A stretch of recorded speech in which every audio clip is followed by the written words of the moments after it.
할렐루야. 오늘의 주님의 말씀은 이사야서 38장 1절에서 8절까지의 말씀입니다. 소리내어 읽겠습니다. 그즈음에 히스기야가 병들어 죽게 되니 아모스의 아들 선지자 이사야가 나와 그에게 이르되 여호와께서 이같이 말씀하시기를 너는 내 집에 유언하라. 내가 죽고 살지 못하리라 하셨나이다. 히스기야가 얼굴을 벽으로 향하고 여호와께 기도하여 가로되 여호와여 구하오니 내가 주의 앞에서 진실과 전심으로 행하며 주의 목전에서 선하게 행한 것을 추억하옵소서 하고 심히 통곡하니 이에 여호와의 말씀이 이사야에게 임하니라. 가라사대 너는 가서 히스기야에게 이르기를 내 조상 다윗의 하나님 여호와께서 이같이 말씀하시기를 내가 내 기도를 들었고 내 눈물을 보았노라. 내가 내 수안에 15년을 더하고 너와 이 성을 아수르 왕의 손에서 건져내겠고 내가 또 이 성을 보호하리라. 나 여호와가 말한 것을 내게 이를 증거로 이 징조를 내게 주리라. 보라,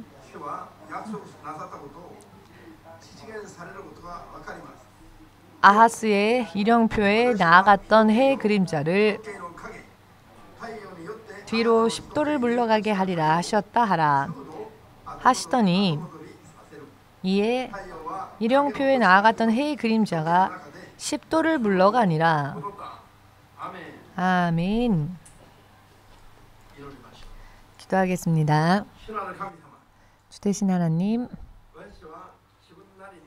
우리가 내 나름대로 살아왔던 그 죄와 그 불순종의 죄를 예수 그리스도를 십자가에 못 박고만 이 죄를 회개하며 이 땅에 오신 하나님의 형상 되신 예수 그리스도께 청종하기 위하여 주의 자녀로서 주님께 돌아가고 주의 나라를 유업으로 받는 믿음의 삶을 살기를 원하여 오늘도 이 자리에 믿음으로 주님 앞에 나아왔습니다. 우리 한 사람 한 사람이 반드시 주께서 살아계신 하나님이심을 믿고 본 대로 들은 대로 그 행위에 따라 갚아주시는 심판주이시기도 하시다라는 것을 믿습니다. 주님, 오늘도 살아 역사하시는 주의 음성을 성령의 음성으로서 듣고 또 순종할 수 있도록 하여 주시옵고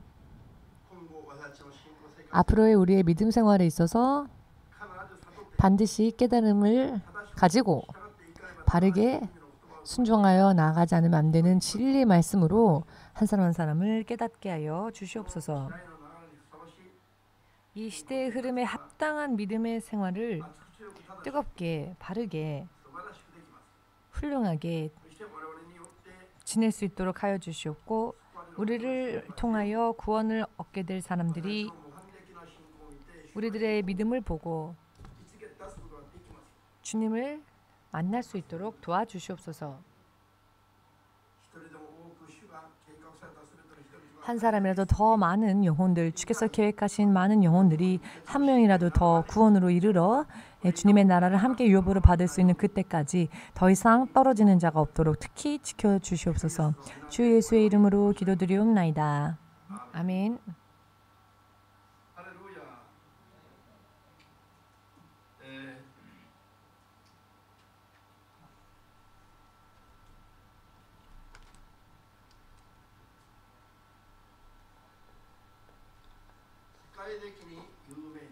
세계적으로도 유명한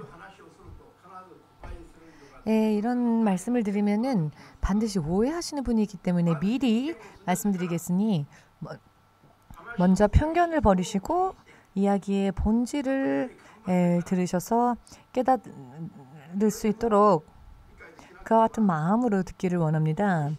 그러나 그렇게 노력했음에도 불구하고 이해되지 않는다면 비판해도 좋지만은 무슨 이야기를 하려고 하는지에 대한 본질을 알려하지 않은 채 말꼬리를 또 잡고 비판하는 사람들이 있기 때문에 먼저 미리 말씀드리겠습니다. 마지막까지 지금 전하고자 하는 말씀을 들으시고 그리고 이 말씀을 납득할 수 있도록 성령님께 구하고 기도해 보시고 그리고 난 뒤에도 이해가 안 된다면 그때 비난해도 늦지 않습니다. 자, 여러분, 히틀러 정권 때의 이야기입니다. 히틀러 정권에 맞서서 히틀러 정권을 끌어내리기 위하여 저항운동에 참가했었던 독일의 세계적으로도 유명한 본 헤퍼라고 하는 목사님이 계십니다. 이 본 헤퍼 목사님이 게슈타포라고 하는 독일의 비밀 경찰에 체포를 당하여서 사형을 언도당하게 되는데요. 그 사형을 기다리며 형무소에 갇혀 있었을 때에 이 목사님께서 환상을 봅니다. 그런데 그 환상 속에서 하나님께서 재판관이 되셔서 히틀러가 하나님 앞에서 심판받고 지옥행을 언도받을 때 히틀러가 울면서 하나님께 이렇게 호소하더랍니다. 저는 사후에 이런 세상이 존재하는지를 몰랐습니다. 몰랐기 때문에 이런 죄를 범하고 살았습니다. 만일 사후에 이와 같은 세상이 있다는 것을 알았다면 절대로 그런 죄를 범하지 않았을 겁니다. 그러나 어느 누구도 저에게 전도하는 자가 없었습니다. 이렇게 흐느껴 울며 히틀러가 호소하더랍니다. 이 광경을 환상으로 본 헤퍼 목사님이 보신 것인데요. 이 환상을 보고 난 뒤 가슴을 치면서 히틀러 정권을 끌어내리기 위하여 저항운동만 몰두했었던 자기가 정작 그 영혼을 한 사람으로서 한 영혼으로서 그 죄악의 길에서 벗어나 하나님 나라로 인도하기 위하여 전도하고자 하는 그런 생각은 전혀 가지지 못했던 부분에 대해서 생각하시고 깨달으셨답니다. 그리고 그 사건을 일기처럼 기록에 남기고 그 후에 처형을 당하게 되는데요.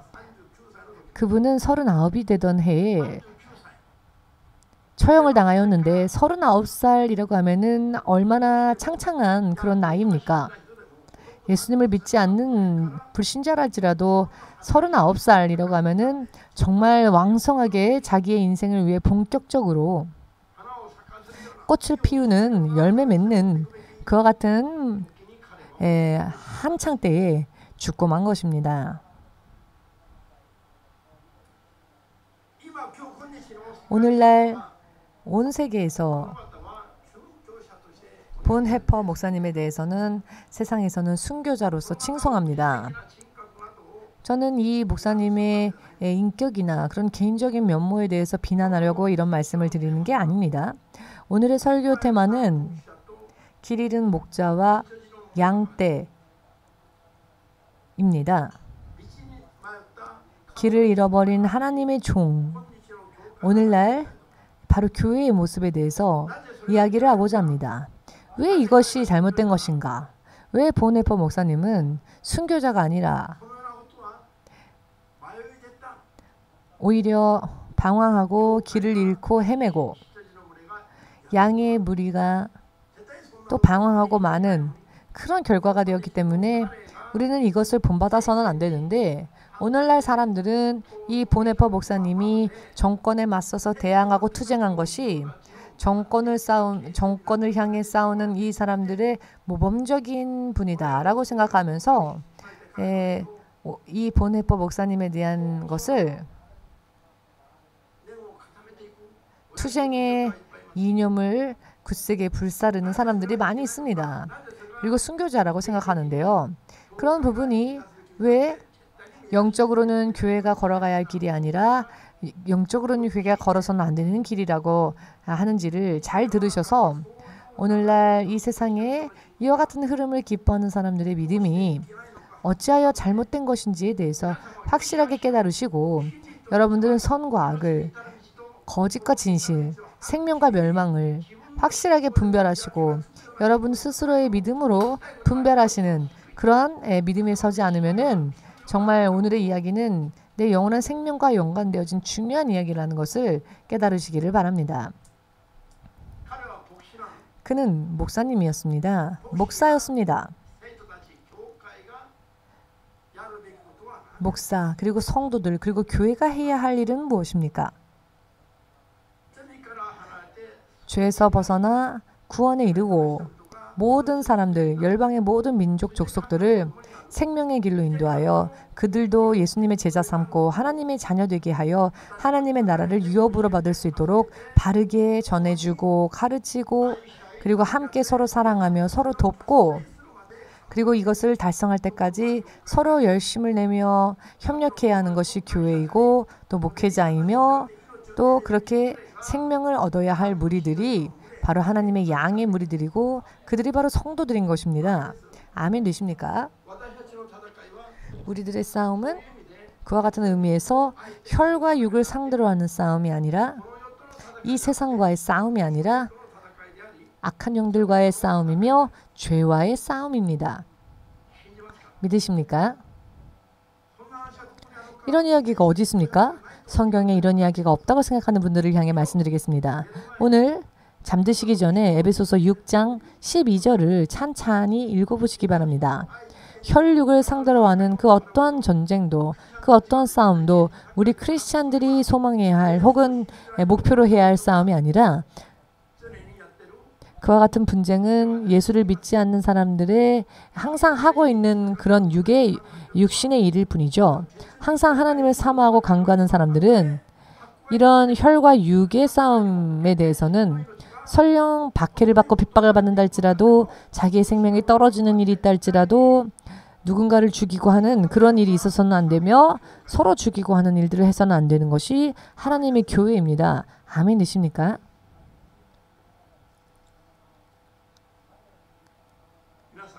여러분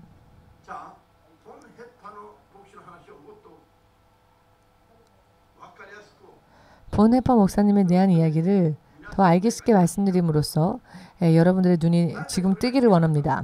왜 이 일이 잘못된 일이냐? 왜 이것이 순교자의 길이 아니냐? 아니다라고 이 길은 아니다라고 말하는 것인가?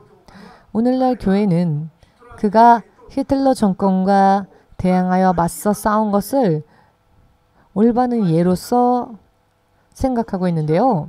오늘날 교회가 알아야 할 부분은 그런 부분이 아닙니다. 오히려 이 부분에 대해서 이 본헤퍼 목사님은 실패함으로 인해 39이란 젊은 나이에 죽고 말았습니다. 그가 가장 목사로서의 사명을 집중적으로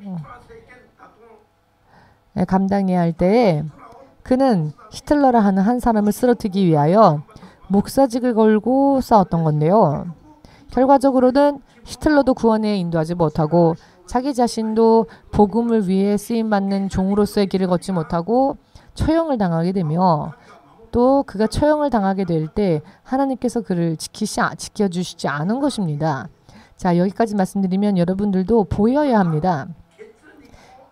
혈과 육을 싸움으로 하는 싸움을 성경에서 벗어나서 영적 싸움이 아닌 사탄과의 싸움, 죄와의 싸움이 아닌 눈에 보이는 혈과 육, 눈에 보이는 실상은 우리 형제 중에 하나, 우리 가족 중에 하나인데 결국은 서로 분쟁하며 바른 길에서 벗어나고만 잘못되어진 믿음의 실패의 예라고 할 수 있는 것입니다. 자신이 가장 대항했었던 히틀러 한 명조차도 본헤퍼 목사님은 구원으로 인도하지 못했죠. 결국은 둘 다 쓰러졌습니다. 여기까지 말씀드려도 이해가 안 된다면은 여러분 큰일 납니다. 적어도 하나님의 종이라 부름받은 그리고 목사가 된 사람이라면 히틀러 이건 상대방이 누구 이건 상대방을 그 사탄의 소나기에서 건져내어 하나님 나라로 가는 길로 바르게 인도하고 가르쳐주고 전해주어야 합니다. 히틀러 정권에서 독일 민족을 구원하고 이 세상에서 그 정권, 독일의 정권에서 그들을 구원하는 것이 목사들과 거룩한 성도들의 무리가 소망해야 할 길이 아니라는 것입니다. 이와 같은 이해가 지금까지도 이루어지지 못하고 있습니다. 오늘 이 설교를 유튜브에 올리면 반드시 비난하는 사람들, 반드시 반발하는 사람들이 나오겠지요. 눈이 없는 사람, 귀가 없는 사람,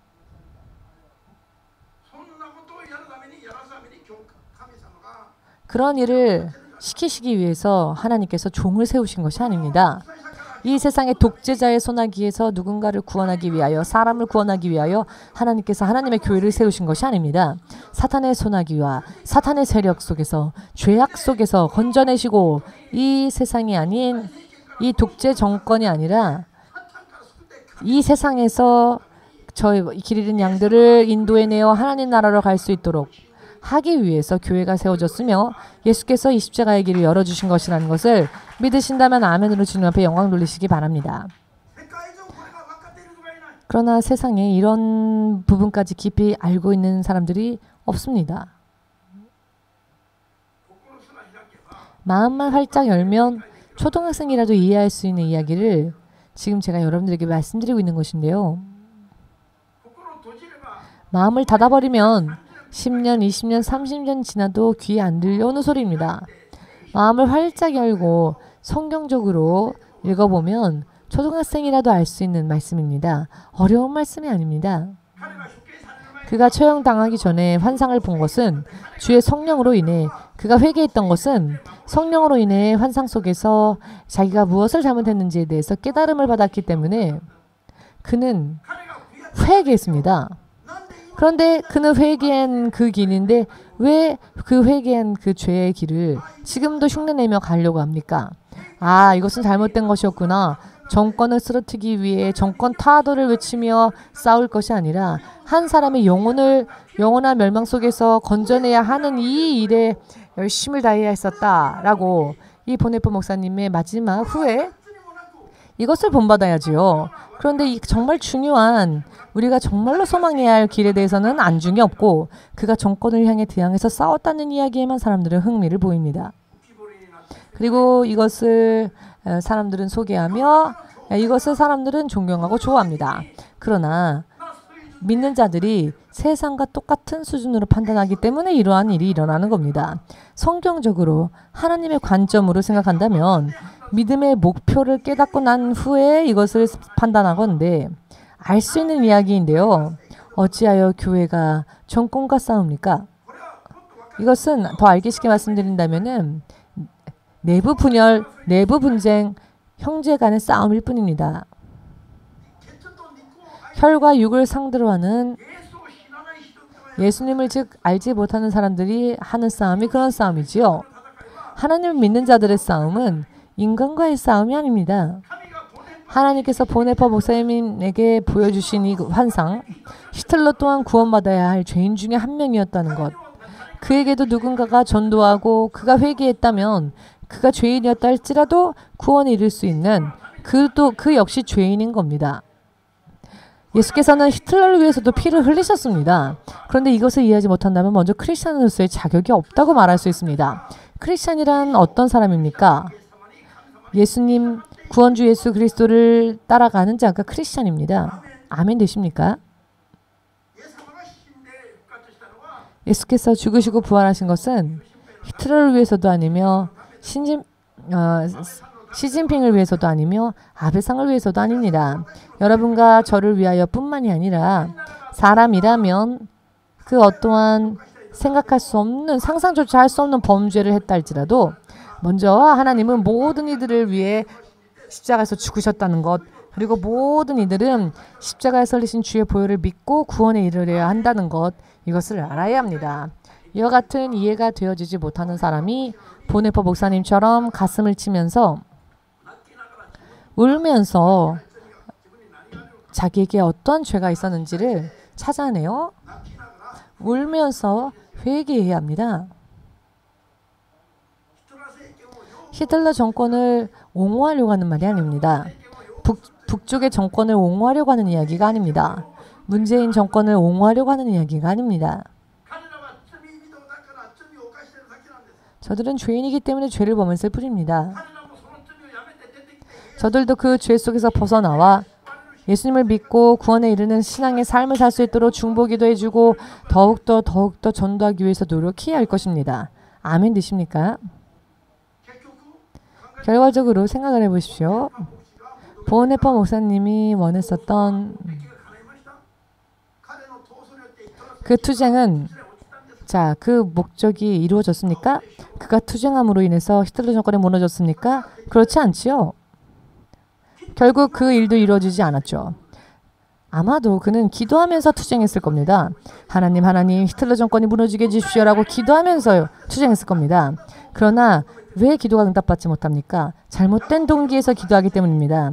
야고보서 4장 3절에 구해도 응답받지 못하는 이유는 잘못된 기도를 드리기 때문이다. 잘못된 동기로 하나님께서 응답하실 수 없는 잘못된 기도를 일방적으로 드리기 때문이다. 히틀러 정권과 싸우면서 보네퍼 목사님도 기도했겠죠. 그러나 그 싸움과 기도가 반드시 자기가 처형당하면 순교가 아니라 결과적으로는 응답받지 못할 기도를 한 것이 되는 것입니다. 그렇기 때문에 죽기 전에 하나님은 깨닫게 해주셨죠. 왜냐하면 그 죄악을 그대로 가진 채로 죽으면 보네퍼 목사님 스스로도 구원과 관계없는 사람이 되어버릴 테니. 그러나 그럼에도 불구하고 그는 하나님의 종이었기 때문에 하나님은 그가의 잘못된 부분을 지적해 주셨고 그가 회개할 수 있도록, 그래서 구원으로 인도될 수 있도록 주의 성령께서 역사해 주신 것이라는 것을 믿으십니까? 결과적으로는 이루어지지 않는, 상대가 안 되는 투쟁을 했다는 겁니다. 39이라는 젊은 나이에 이렇게 무용지물인 싸움을 하다가 마치는 당하게 하시려고 하나님께서 그를 주의 종으로 부르신 것이 아니죠. 히틀러라 할지라도 사탄의 소나기에서 그 저 영혼 또한 인도해 내어 하나님 나라로 갈 수 있도록 주의 종으로서 보네퍼를 하나님은 부르신 것이죠. 그러나 본인조차도 길을 잃었고 소망해서는 안 될 육신의 싸움, 혈육의 싸움만을 싸웠기 때문에 39이라는 젊은 나이에 결국 실패로 끝난 겁니다. 이것은 순교가 아니라 실패라는 것을 확실하게 깨달으셔서 영적으로 눈이 열리시기를, 영을 분별하는 능력이 여러분들에게 충만히 임하시도록 주 예수의 이름으로 축복합니다. 그러나 이와 같은 본질을 이해하지 못한 채 비난하려고 하는 사람은 보네퍼 목사님이 죽기 전에 본 이 환상에 대해서 생각해 보십시오. 그리고 여러분도 보네퍼 목사님처럼 쓰러지지 않기 위해서 그것을 생각하며 기도한다면 여러분들도 알 수 있게 될 것입니다. 그때까지의 길이 방황하고 있었던, 진리에서 벗어났었던, 하나님의, 예수님의 말씀에서 벗어났었던 신앙이었다는 것이 보여지게 될 것입니다. 이것은 어려운 이야기가 아닙니다. 어려운 이야기가 아닙니다. 편견만 버리면, 그리고 잘못된 지식을 성경으로 다시 돌아가서 다시 성경으로 비추어 보면 금세 깨달을 수 있는 이야기입니다. 아멘 되십니까? 온 세상에 이런 이야기를 이해하지 못해서 지금조차도 여러분 검색해 보십시오. 99%는 보네퍼 목사님의 이 투쟁을 우리도 본받아서 정권에 대항해야 한다 라고 호소하는 그런 목사들이 99% 있습니다. 목사가 먼저 길을 방황하고 있습니다. 그렇기 때문에 신자들도 그 목사님을 찬동하는 사람들이 나오게 되고, 그러면은 내부 분열이 일어나며 결과적으로는 함께 쓰러질 뿐이고, 기뻐하는 것은 사탄이며 하나님은 슬퍼하신다는 것을 모르고서 그런 일을 하고 있는 것이 되는 겁니다. 이와 같은 것을 알지 못한 채 설교하거나 믿음의 생활을 산다고 한다면 여러분 정말 큰일 난 것 아닙니까?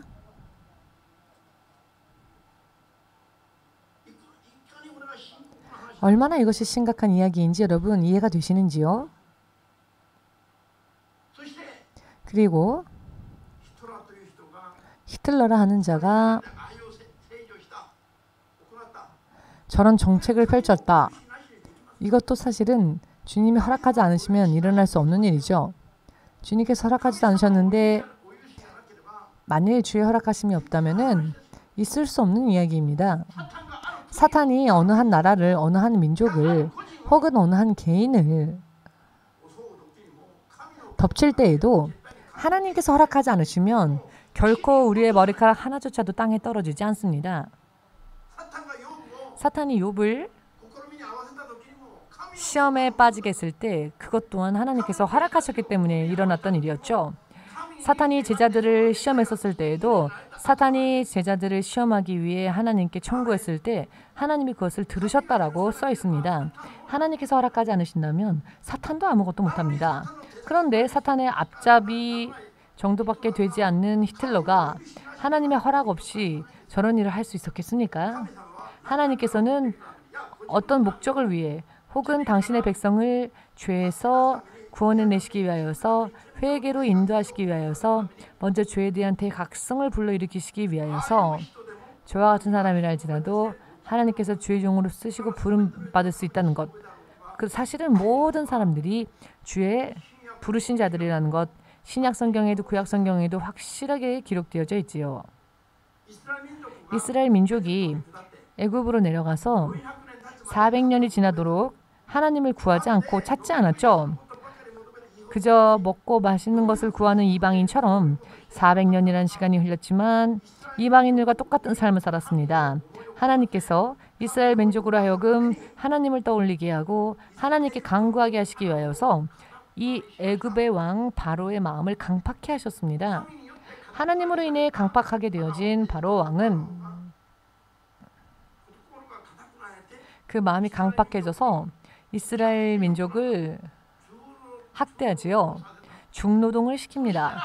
그랬더니 비로소 이스라엘 민족이 그 중노동을 견디지 못하게 되었더니 하나님, 이스라엘의 하나님, 이렇게 하나님을 찾게 된 것입니다. 우리를 파라오의 정권에서 구원해 주십시오. 이 압제에서 구원해 주십시오. 파라오를 하나님께서 연마석으로서 사랑의 채찍으로서 사용하셨더니 처음으로 비로소 이스라엘 민족이 하나님의 이름을 부르기 시작했다는 겁니다. 그리고 하나님은 이스라엘 백성들의 그 외침을 들으시사 당신의 종 모세를 보내시지요. 그리고 400년 만에 겨우 애굽에서 이스라엘 민족을 구원으로 인도해내는 찬스를 얻게 된 겁니다. 믿으십니까? 그렇다면 파라오가 정말로 힘든 중노동을 시킬 때 파라오의 정권과 싸우는 것이 아니라 이스라엘 민족이 하늘의 하나님을 부른 것이 정답 아니었습니까? 이것이 바로 크리스찬들이 구해야 할 길입니다.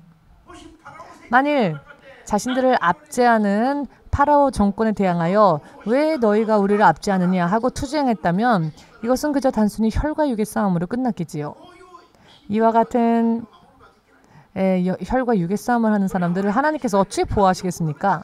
그러나 사람을 상대한 것이 아니라 하나님을 찾았기 때문에 하나님께서 구원의 길을 열어주시고 애굽에서 그들을 해방시키셨다는 것을 믿으시기를, 이와 같은 부분들을 설교해야 할 사람들이 입술로는 그렇게 설교하면서도 실제로는 잠시 전에 읽은 것과 같은 그런 모순적인 일을 하는 겁니다. 한 입으로 두 말을 하는 겁니다. 한 입으로 두 논리가 나오고 있는 겁니다. 하나는 진리, 하나는 거짓. 의미가 이해되시는지요? 아멘. 이스라엘 민족이 이사야를 비롯하여 예레미야 등등을 통해 여러 많은 하나님으로부터의 경고를 받아 그것을 전하여도 이스라엘 백성들은 하나님께로 돌아가려 하지 않았죠. 그랬더니 저들이 하나님께 죄를 회개하고 하나님께로 돌아가게 하시기 위하여서 하나님은 바벨론 왕 느부갓네살에게 지혜와 능력을 부으시사 그를 강력한 나라의 왕으로서 세우십니다. 왜 이스라엘을 이스라엘을 그렇게 침략시키고 그리고 이스라엘 백성들을 노예로 끌고 가게 하기 위하여서 결국 하나님이 이것을 다 허락하신 것입니다. 성경을 읽으면서도 믿지 않는 사람들, 이스라엘 민족이 70년 동안 바빌론의 포로로서 붙잡혀 있으면서 느부갓네살 왕과 바빌론과 만일 투쟁만 하고 싸우기만 하고 죄를 회개하려고 하지 않았다면 저들은 하나님으로 인해 다시 자신들의 나라로 돌아가는 귀환의 일은 없었겠지요. 바벨론에서 쓰러지고 멸절했을 겁니다. 그러나 하나님께서 사용하시는 느부갓네살 왕의 통치가 있었기 때문에 저들이 바벨론으로 끌려갔을 때 예언자들이 미리 그 죄에 대해서 지적하고 회개하라 했을 때 회개하지 않았던 것을 후회합니다. 나중이 되어서 깨닫고 예루살렘 쪽을 향해 바라보며 밤낮 없이 그 예루살렘을 그리워하며 눈물로 회개하는 겁니다. 눈물의 회개를 드리는 이렇게 마음이 하나님 앞에 완전히 녹아서 하나님께로 돌아가는 마음의 밭이 되었고 느부갓네살 왕에 맞서서 싸우려고 한 것이 아니라 하나님을 향하여 믿음을 바르게 세우기 위해 노력했더니 그 결과 70년 만에 예루살렘으로 귀환할 수 있었다는 것 또한 이것이 바로 하나님의 통치 스타일이라는 것을 믿으시기를 주의 이름으로 축복합니다. 만일 이스라엘 민족이 바벨론의 왕 느부갓네살 왕 왜 너가 우리를 압제하느냐?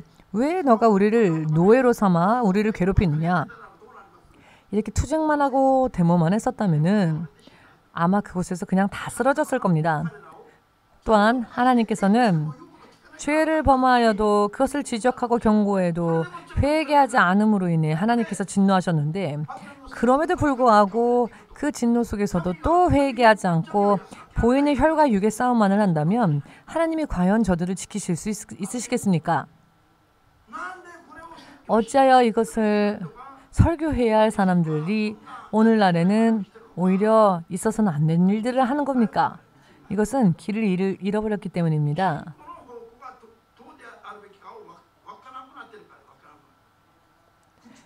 입술로 나오는 설교와 실제적으로 사는 삶의 모습이 틀리기 때문에 그렇습니다. 할렐루야. 오늘의 이야기를 깨닫는다면 온 세상의 교회의 운명이 바뀌게 될 것입니다. 그러나 그럼에도 불구하고 이해하지 못한다면 파라오와 싸우다가 쓰러질 수밖에 없는 사람들을 머릿속에 그려야 할 것입니다. 느부갓네살 왕 하나님께 죄를 회개하려고 하지는 않고 바벨론의 왕 느부갓네살과 싸우다가 결과가 어떻게 될 것인지에 대해서 상상해 보십시오. 지금의 한국 같은 경우에는 한국의 교회들과 전 세계의 교회들이 독재자들 혹은 코로나로 인해 많은 환란을 겪고 있는 이 시대에 하나님 앞에 죄를 회개하고 하나님께로 바로 돌아가도록 설교는 하지 않고 투쟁하자 혹은 이 코로나를 빨리 지나가게 하옵소서라고만 기도합니다. 자신들의 죄를 돌아보고 회개하려고 하지는 않고 빨리 코로나가 지나가게 해주십시오. 이 고통을 빨리 가져가 주십시오. 라는 기도만 하는 목회자들 그리고 신자들 문 정권이 너무나도 심하기 때문에 정권이 교체되게 해주십시오라고 이런 기도만 하는 사람들 교회가 지금까지 하나님 앞에 어떤 죄를 범했는지를 빨리 깨닫고 교회가 영적으로 간음을 저지르고 있으면서도 다른 종교 안에도 구원이 있다라고 말하면서 영적인 간음의 죄를 범하면서도 이 죄를 회개하라고는 가르치지 않고 혈과 육의 상대만을 가지고 싸우고 결국은 내부 분열 결국은 형제 간에 싸우는 이런 일을 하고 있는 오늘날의 교회들과 목회자들과 신자들 이와 같은 것들만 하고 있는 한 그런 믿음을 빨리 회개하지 않는 한 본헤퍼와 같이 회개해야 할 죄조차 그것이 죄인지를 모른 채 하나님께 기도하는 기도가 응답받지 못한 채 본인들이 정작 쓰러지고 마는 위험성이 충분히 있다는 것을 확실하게 깨달으시기를 주 예수의 이름으로 축복합니다.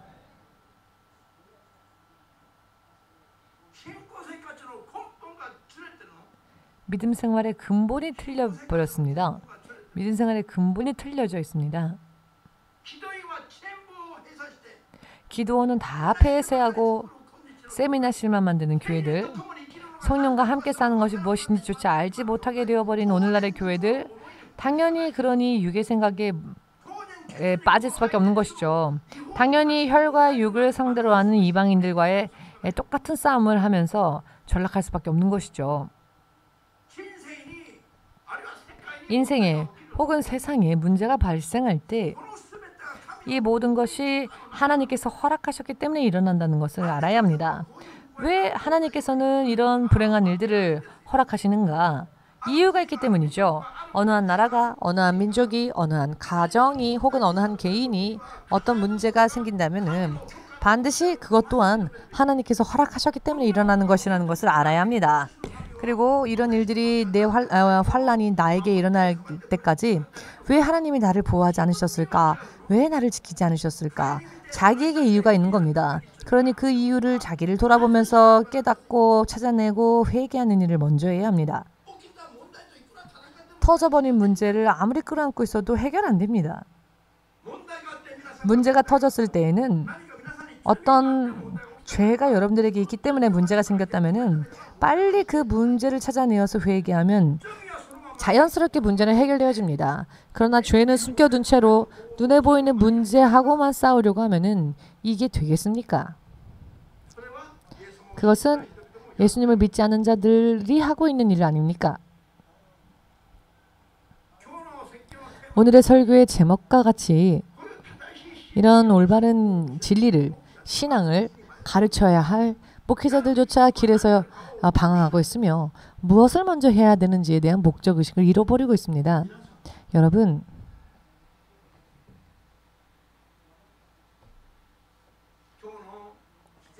오늘의 히스기야 왕의 이야기를 잠시 상고합시다. 히스기야는 한 나라의 왕이죠. 이스라엘의 왕이 죽을 병에 걸립니다. 불치병에 걸렸을 때 그는 먼저 먼저 의사를 부른다든지 귀한 약을 찾는다든지 하지 않고 그는 벽을 향해 앉았습니다. 벽을 향해 앉았다. 벽에 무슨 힘이 있었기 때문이 아니라 다른 것을 의지하지 않겠노라 라고 하는 결심이지요. 세상에 있는 무언가, 누군가, 약이나 의사, 세상에 있는 것을 상대하지 않겠다 라는 뜻입니다. 벽을 보고 앉았다라고 하는 것은 하나님만을 생각하며 하나님께 구하기 위해서다라는 것을 이해하실 수 있으십니까? 그가 벽을 향해 보고 앉았던 이유가 있는 겁니다. 왜냐하면은 그는 그 벽을 보고 앉고 난 뒤 주여 하고 주님을 부르거든요. 그냥 벽을 보고 앉은 게 아니라는 것을 이것으로서 알고 있죠. 모든 시선을 다 버리고 오직 하나님께 몰두하기 위해서 그는 벽 앞에 앉았다는 겁니다. 벽 앞에 앉아서 그가 부른 것은 주님이었습니다. 주님을 불렀습니다. 그 어떠한 것으로도 방해받지 않고 시선조차 빼앗기지 않기 위해 그는 벽을 보고 앉아 주의 이름을 부르죠. 그리고 그는 기도합니다.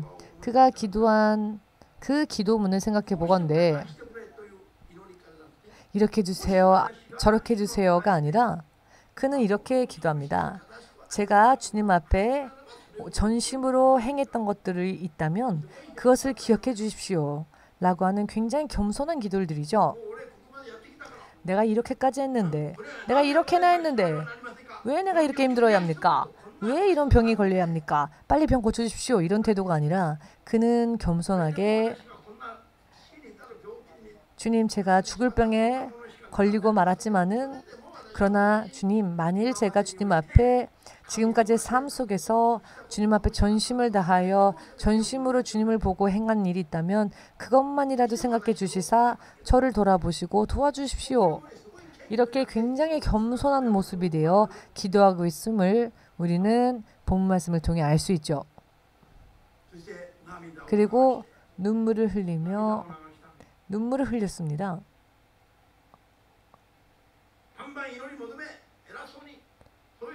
열심히 기도하면서 할 수 있는 예를 들어서 무언가 할 수 있는 힘이 있었다면은 울 일이 없었겠지만 그는 이미 자기를 부수었기 때문에 힘이 없어 울 수밖에 없었습니다.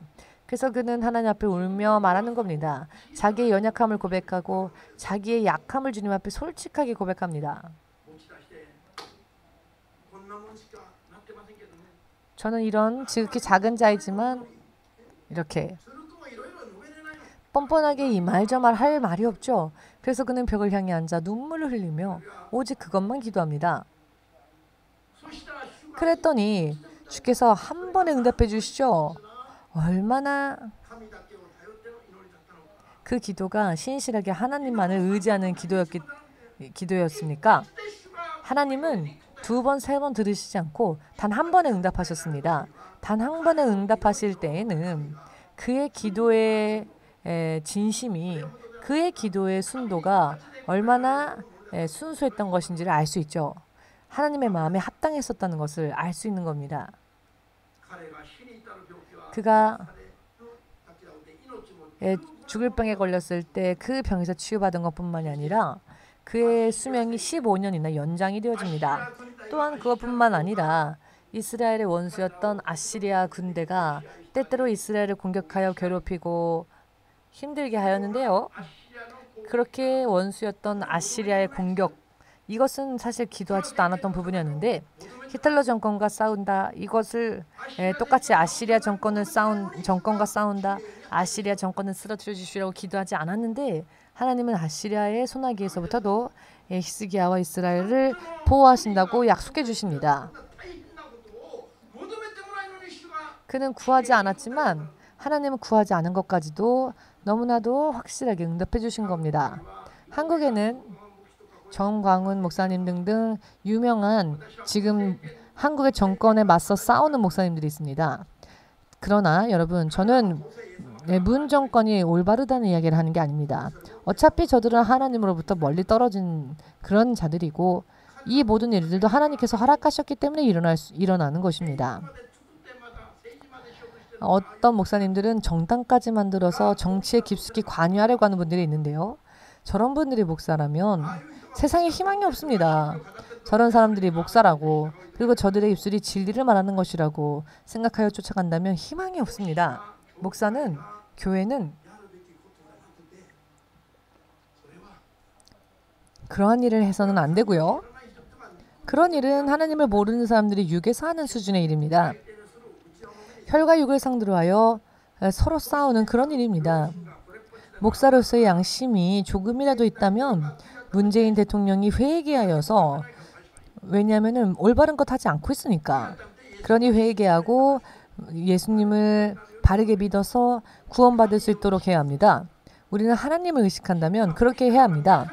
또한 목사라면은, 크리스찬이라면은 한 번이라도 그렇게 기도를 해야 하는 게 진짜 아니겠습니까?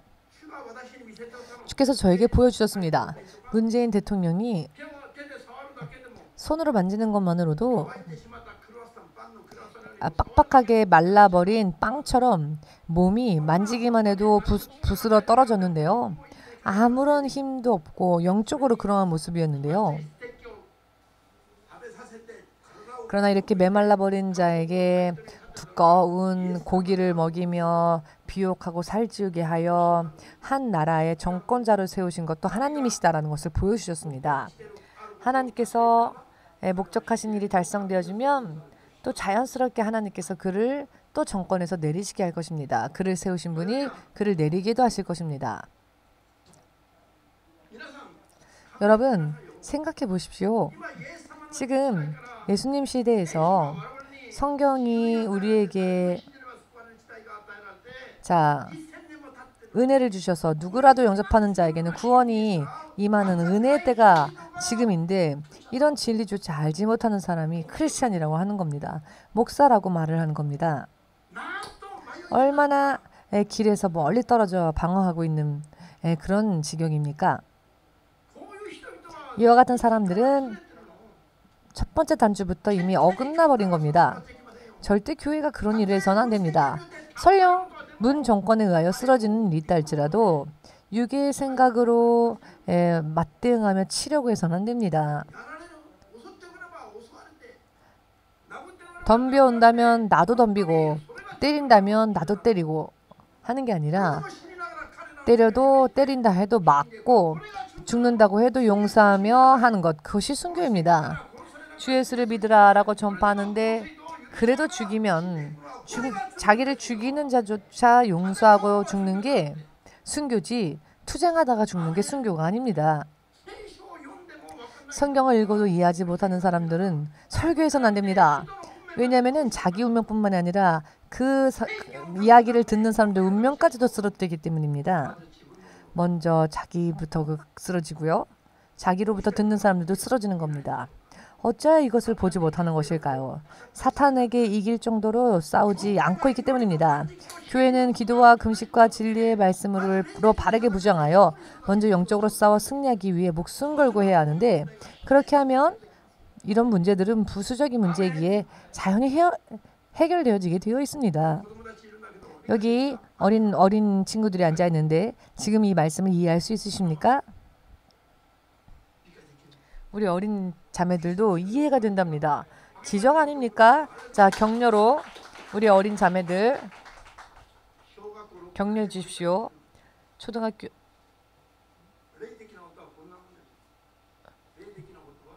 중학생도 이렇게 깨닫는다는 겁니다. 영적인 것은 아무리 나이가 있어도 깨닫지 못하면 모르고요. 아무리 나이가 어린 자랄지라도 영적으로 깨어있으면 깨달을 수 있습니다. 이렇게 몇십 분 만에 이해할 수 있는 이야기를 왜 몇십 년 목회하신 분들이 이해하지 못하는 것일까? 이미 나는 섰노라 교만해졌기 때문입니다. 우리는 죽을 때까지 내가 섰다라고 생각해서는 안 됩니다. 우리는 죽을 때까지 오직 육의 생각을 부수고 납작하게 엎드려져 내 기분과 감정까지도 엎드리게 하고 성경이 어떻게 말씀하시는지 면밀하게 살펴보고 순종하기 위해 죽을 때까지 노력해야 합니다. 여러분 생각해 보십시오. 이스라엘 민족이 파라오의 압제에 맞서서 싸웠다 합시다.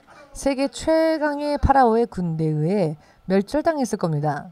그렇게 했다면 느부갓네살 왕과 싸운다고 해봅시다. 포로로 끌려가서 예루살렘으로 귀환하지도 못한 채 아마 죽었을 겁니다. 성경은 우리에게 무엇을 전하고자 하시는지가 보이십니까? 오늘의 설교가 얼마나 중요한지 여러분 이해가 되십니까? 이것을 잘 이해하여서 여러분들의 것으로 삼으시고, 그리고 이 깨달음이 여러분들의 신앙생활에 또한 기준이 될 수 있도록 해야 하며, 이러한 관점에서 사물을 파악하지 않으면 길을 잃고 방황할 수밖에 없습니다. 또한 목회자가 길을 잃고 방황하면 자기를 따라오는 양들도 그 잘못된 길로 인도하죠. 그러면 함께 쓰러지는 겁니다. 영적으로는 사탄을 쫓아가는 것이 되어버리는 겁니다. 지금 이것은 정말 온 세계에 동시다발적으로 일어난 문제입니다. 여러분, 지금은 지구의 반대편까지 간단하게 조사하고 알 수 있는 시대 아닙니까? 그러니 한번 여러분 검색해 보시고 조사해 보십시오.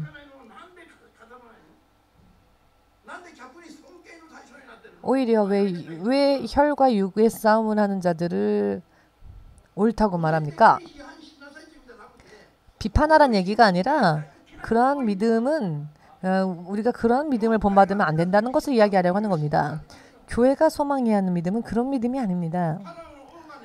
파라오가 혹은 느부갓네살 왕이 혹은 김정은이 문정권이 옳습니까? 그렇지 않죠. 그런 의미의 이야기가 아닙니다. 이와 같은 일들도 오히려 하나님께서 사랑의 채찍으로 삼으셔서 당신의 백성들을 연단시키시고 깨닫게 하시기 위해서 사용하시는 또 그릇들일 뿐입니다. 의의 종, 하나님의 의의 종들도 있지만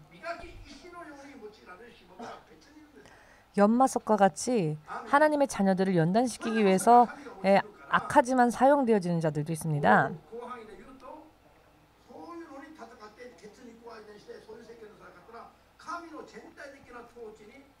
그렇기 때문에 광범위적으로 얘기한다면 하나님께서 허락하셨기 때문에 이 보는 일이 일어나는 것인데, 그럼에도 불구하고 하나님께로 돌아가려 하지 않고 혈과 육의 싸움만을 하려고 한다면 결국 하나님의 뜻에 맞서서 싸우는 것과 다를 바 없습니다.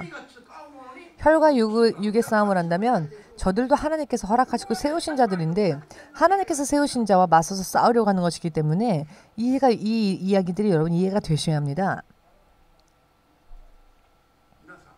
여러분, 이와 같은 이야기는 여러분들이 바르게 깨달으셔서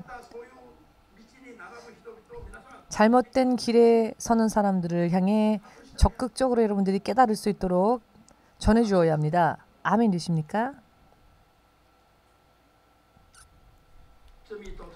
죄와 싸워서 죄에서 벗어나 구원받는 믿음에 이를 수 있도록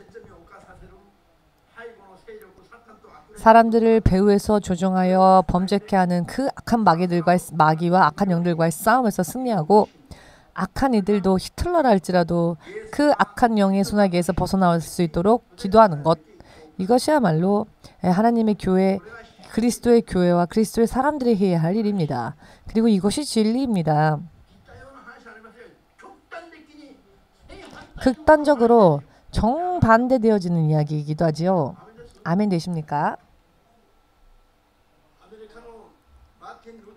미국의 마틴 루터 킹 목사님은 목사직을 5년 동안 사역하다가 그것을 그만두고 상임하고 흑인 인권 운동가로 변신했습니다. 목사로서의 직분은 사탄의 소나기에서 그 노예가 된 사람들을 해방시키는 일이죠. 사탄의 소나기에 붙잡혀 괴로워하는 자들을 멸망으로 가는 자들을 해방시키는 일이 목사의 일인데 그 일을 그만두고 백인의 손에서 흑인을 구하기 위해 인권운동가로 변했는데요. 이것은 마틴 루터킹 목사님이 개인적으로 하나님 앞에서 타락한 것입니다. 마틴 루터킹은 그도 37인가 39대에 총탄에 의해 쓰러지는데 하나님의 그를 보호하지 않으셨습니다. 왜냐하면 하나님께서 명령하신 것을 하지 않고, 즉 사탄의 소나기에서 결박당한 자들을 구원으로 인도해내는 직분을 감당하려 하지 않고 육적인 구원, 백인의 소나기에서 흑인을 끌어낸다라고 하는 육적인 구원을 위해 목사직을 그만두었기 때문에 그가 총탄에 의해 쓰러질 때 하나님은 그의 생명을 지키시지 않은 것입니다. 하나님의 허락이 없는데 그가 죽었다고 생각하십니까? 그렇지 않죠. 여러분, 이와 같은 것이 보이지 않으십니까? 마틴 루터킹 목사님은 보네퍼 목사님과 결과적으로는 같은 길을 걸은 분들이라 할 수 있습니다. 여러분, 이와 같은 것을 모르면서 나는 크리스찬이다 라고 말하면 안 됩니다. 왜냐하면 크리스찬이란 하나님의 법을 따라가는 자들이니까요. 세상의 법을 따라가는 자는 불신자입니다. 세상의 법을 따라가는 자는 위선적인 크리스찬들입니다. 마틴 루터킹 목사님과 사실 세계적으로는 보네퍼 목사님보다도 마틴 루터킹 목사님이 더 존경받지 않습니까?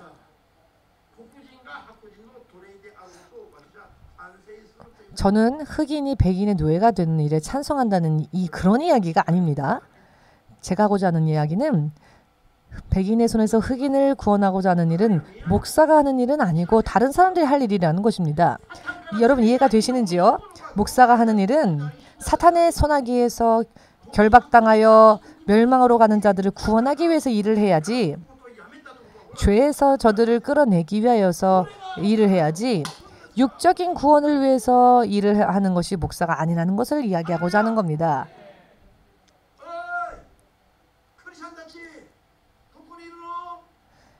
크리스찬 어디 있습니까? 크리스찬들 어디 있습니까? 크리스찬들 어디 있습니까? 말이 통하는 크리스찬들 어디 있습니까? 하나님을 온전히 말할 수 있는 크리스찬들 어디 있습니까? 오늘의 이와 같은 이야기가 온 세상의 교회의 흐름, 길을 잃고 방황하는 사람들이 다시 돌아오도록 하는 성경적인 기준이라는 것을 확실히 깨달으셔서 이 세상에서 죄인을 구원해내고 교회를 구원해내고 목사들을 구원해내야 합니다. 길 잃어 방황하는 양의 무리들을 구원해내야 합니다. 인도해내야 합니다. 그렇게 하지 않으면 누가 빛을 발하겠습니까?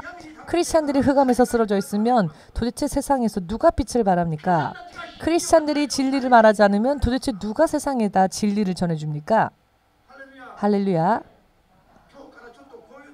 오늘부터 조금 이런 이야기를 들을 때에는 가슴을 치며 울며 기도하는 여러분이 되시길 원합니다. 지금 세상의 교회들이 심각해져 있다는 것을 깨달으시기를 예수님의 이름으로 축복합니다. 축복합니다. 본헤퍼 목사님께서 행하신 일들이 만일 옳은 일이었다면 그 일이 회개하는 일이라고 주님께서 환상으로 보여주지 않으셨겠지요. 아멘 되십니까?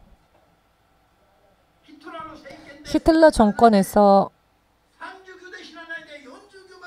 39에 죽는 일이 없이 그가 60까지 70까지 더 장수하면서 사탄의 소나기에서 사람들 영혼을 이끌어내는 목회를 했다면 오히려 이것이 더 존경받을 일인 것이죠.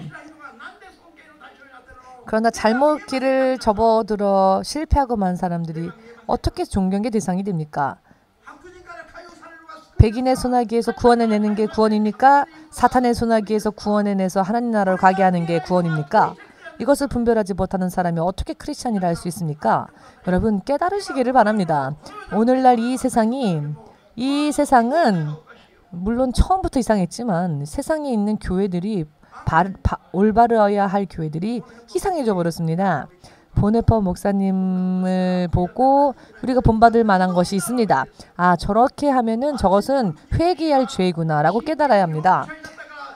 마틴 루터킹 목사님이 인권운동가가 되었기 때문에 그것을 존경하는 게 아니라 그가 목사 일을 그만두고 사탄의 소나기에서 영혼을 구원해내는 일이 아니라 백인의 손에서 흑인을 구원하고자 하는 유괴 구원의 일로 돌아가 버렸다는 것에 대해서 우리는 깨닫고 회개해야 합니다. 우리는 그런 일을 하지 말아야 되겠다라고 알아야 합니다. 천국까지 무사히 안전하게 들어가고자 원하신다면 이와 같은 영적인 깨달음이 없으면은 결국 도중에 흐트러질 수밖에 없다는 것을 지금 이때에 깨달으시길, 예수께서 정말로 그리스도이심을 믿으시기를, 예수께서 그리스도가 되신 것은 백인의 소나기에서 흑인을 구하기 위해서 구세주가 되신 게 아닙니다. 히틀러 정권을 쓰러뜨리시기 위해서 구세주가 되신 게 아닙니다. 사탄의 정권을 쓰러뜨리시고 사탄의 결박 속에서 사람들의 영혼을 구원해내시기 위해서 구세주가 되셨습니다. 그리고 이것이 교회의 기준이 되어야 합니다. 이것은 꿈속에서라도 죽어도 틀려서는 안 될, 이것이야말로 진리라는 것을 확실하게 깨달으시길 주 예수의 이름으로 축복합니다. 자, 그러면 우리 예수님 이름 함께 외쳐 부르고 기도하겠습니다.